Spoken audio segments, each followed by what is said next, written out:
पक्षाचं महाराष्ट्रामध्ये पूर्ण देशामध्ये 400च्या आसपासचं टार्गेट आहे. ते अंमल निवडणुकांमध्ये आपल्याला निकालाच्या दिवशी कळेल.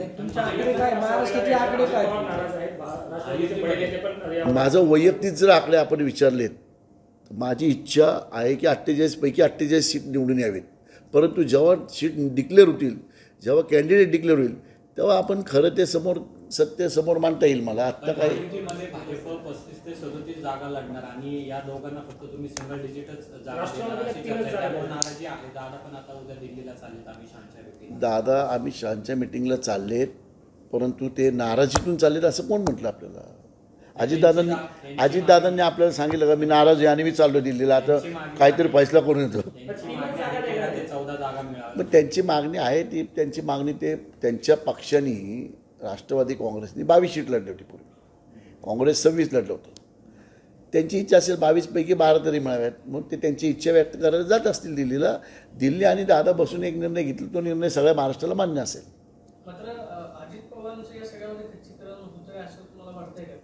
नाही आम्हाला हे बघा, अजितदादांबरोबर फक्त एकच खासदार आहेत, ते म्हणजे सुनील तटकरे.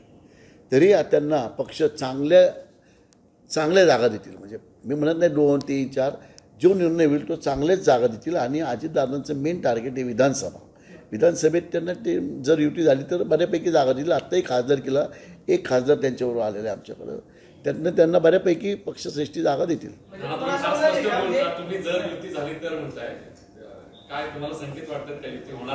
अहो ती विधानसभेची युती, आता आम्ही युती केली म्हणलं युती होईलच, परंतु त्यावेळेस सांगता येत नाही. 2014ला आमचं घटक पक्ष शिवसेना होती, गेले कित्येक वर्ष शिवसेना आमच्यावरती.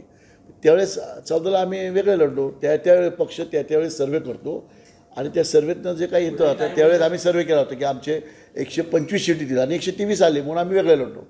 आमचा फायदा झाला. आम्ही 122 लढवतो. सगळ्या महाराष्ट्रात भारतीय जनता पक्षाचं कमळ फुललेलं आहे त्यामुळं, त्या निर्णयाने. त्यामुळे असा काही निर्णय पक्षाचे घेऊ शकतो.